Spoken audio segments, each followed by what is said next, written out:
Hi friends, सभी को जोहार। मैं हूं राजेश और आप देख रहे हैं सरकारी घोषणा फॉर यू। इस चैनल में हम सरकार की योजनाओं की बात करते हैं और इस श्रृंखला में जैसा कि आप सबको पता है कि हम बात कर रहे हैं कि आप अपने पुश्तैनी ज़मीन, ख़ानदानी ज़मीन का बंटवारा कैसे करेंगे। लास्ट वीडियो में आपने सक्सेशन म्यूटेशन के बारे में आपने जाना। इस वीडियो में हम बात करेंगे कि आप परिवार में ज़मीन का बंटवारा कैसे करेंगे, यानी कि डेड पार्टीशन कैसे बनाएंगे, अपने नाम से ज़मीन कैसे करेंगे। इस बारे में विस्तार से आज के वीडियो में हम जानेंगे। उससे पहले यदि आप चैनल पर नए हैं या फिर हमारा वीडियो देखते हैं और आपने सब्सक्राइब अब तक नहीं किया है तो चैनल को सब्सक्राइब करिए, बेल आइकन को दबाइए और कमेंट भी ज़रूर करिए। तो दोस्तों, आज के वीडियो में हम विस्तार से जानेंगे कि जो आपके परिवार के सदस्यों के बीच आपके ज़मीन का बंटवारा आप कैसे करेंगे और उस बंटवारे के बाद आपका नाम कैसे, जो ऑनलाइन पोर्टल है झारखंड सरकार का, उसमें कैसे नाम दर्ज होगा, उसके बारे में जानेंगे। तो चलिए हम स्क्रीन पर चलते हैं और आपको बताते हैं कि किस प्रकार से आप जो है कैसे आप बंटवारा करेंगे। फ्रेंड्स, जैसा कि आप स्क्रीन पर देख सकते हैं, ये पूरा एक फॉर्मेट है और इसमें विस्तार से बताया गया है कि किस प्रकार से आप यदि पारिवारिक संपत्ति का बंटवारा करना चाहते हैं तो उस संबंध में पूरी जानकारी जो है इसमें दी गई है राजस्व निबंधन एवं भूमि सुधार विभाग झारखंड सरकार के द्वारा। ठीक है, तो सबसे पहले हम लोग आते हैं यहाँ पर। देखिए, आप देख सकते हैं कि पैतृक पारिवारिक संपत्ति बंटवारा विलेख तैयार करने संबंधी आवश्यक दस्तावेजों के चेक स्लिप। ठीक है, तो सबसे पहले आप देख सकते हैं कि खतियान की प्रति, जो आपका ज़मीन का खतियान होगा, वो खतियान का फोटोकॉपी आपको इसमें देना होगा। दूसरा है ऑनलाइन पंजी 2 की प्रति। ठीक है, जो इससे पहले वीडियो में मैंने आपको बताया था कि किस प्रकार से सक्सेशन म्यूटेशन आप करेंगे। सक्सेशन म्यूटेशन के बाद आपके परिवार के सदस्यों का, जितने लोग उस खतियान के अंशधारी हैं, सबका नाम होता है, वो पंजी 2 में भी दर्ज हो जाता है। तो इसमें आपको पंजी 2 ऑनलाइन आपको मिल जाएगा। ऑनलाइन पंजी 2 की प्रति आपको उसमें संलग्न करना है। खरीदगी ज़मीन के मामले में डीड की प्रति, अगर आपने ज़मीन खरीदा है या आपके पिता या आपके दादाजी के द्वारा खरीदा हुआ है ज़मीन, तो वो डीड आपको लगेगा उसमें। ठीक है, उसके बाद चौथे नंबर पर आता है मुखिया द्वारा सत्यापित वंशावली। कई जगह मुखिया के द्वारा सत्यापित किया हुआ वंशावली भी चलता है, लेकिन कई मामलों में देखा जाता है कि खास करके जो ग्राम प्रधान होते हैं, मुंडा जी होते हैं, उनके द्वारा वंशावली निर्गत किया हुआ मान्य होता है। तो आप देख लीजिएगा कि आपके क्षेत्र में मुखिया सत्यापित करे या फिर जो ग्राम प्रधान होते हैं उनके द्वारा सत्यापित किया हुआ।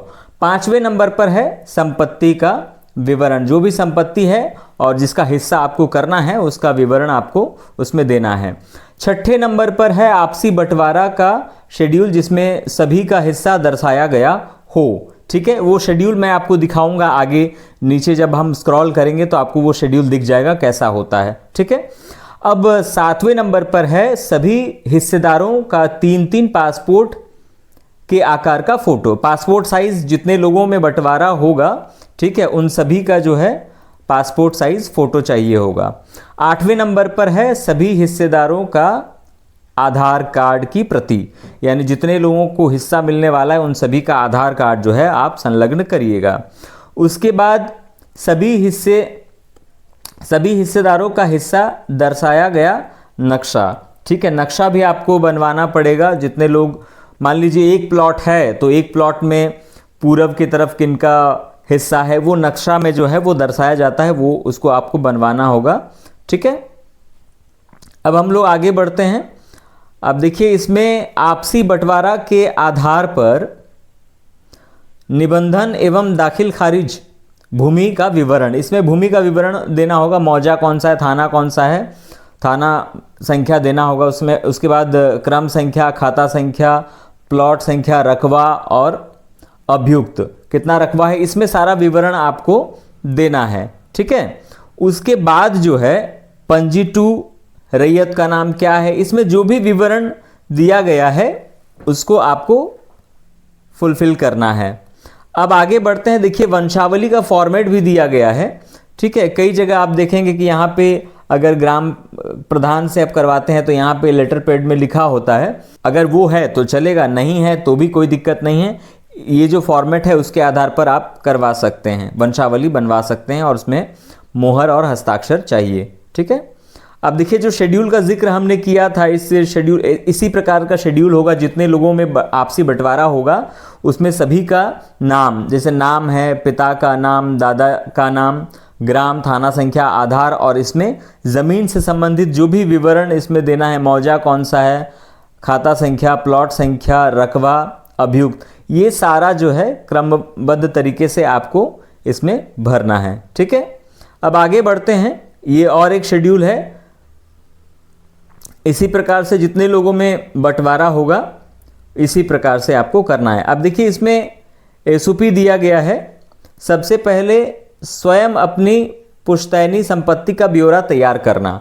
देखिए ना किसी भी कार्यालय को पता होता है कि आपके पास कितना ज़मीन है, वो तो कागज़ देखने के बाद पता चलेगा। किसको कितना हिस्सा मिलेगा वो आपको आपस में तैयार करना है, जितने भी परिवार के सदस्य होंगे उनके बीच। इसमें लिखा हुआ है कि आपसी सहमति से सभी हिस्सेदारों के बीच संपत्ति का बंटवारा, उसमें खाता, प्लॉट एवं रकबा के साथ आपको करना है, ओके। अब आगे बढ़ते हैं। आपसी बंटवारा के आधार पर अमीन से नक्शा तैयार करना। आप अमीन से जो है नक्शा तैयार करवा लीजिएगा और नक्शा तैयार करने के बाद वो ट्रेस पेपर में आप देखे होंगे, जो लोग भी ज़मीन ख़रीदे होंगे आपको पता होगा या आपके पास ऑलरेडी घर पर होगा, उसी प्रकार का नक्शा आपको तैयार करवाना है अमीन के द्वारा, ठीक है। अब आगे बढ़ते हैं। पारिवारिक वंशावली तैयार कर मुखिया से सत्यापित करना। मैंने पहले ही बताया कि आप मुखिया से सत्यापित करा सकते हैं या ग्राम प्रधान से या मानकी मुंडा, जो भी आपके क्षेत्र में जिनका भी मान्यता प्राप्त है उनसे आप करवा सकते हैं। उसके बाद आगे बढ़ते हैं। सभी हिस्सेदारों का 3-3 फोटो, आधार कार्ड, खतियान, पट्टा, लगान रसीद, इन सब की छाया प्रति यानी सबका फोटोकॉपी आपको चाहिए। आगे बढ़ते हैं। यहाँ पे लिखा हुआ है खूंटी न्यायालय लिखा हुआ है, लेकिन आप इसको हटा दीजिए क्योंकि मुझे ये जो फॉर्मेट है ये खूंटी से प्राप्त हुआ था। आप जिस भी जिला से बिलोंग करते हैं, न्यायालय परिसर में जाकर डीड राइटर या फिर अधिवक्ता से डीड तैयार करवाना, ओके।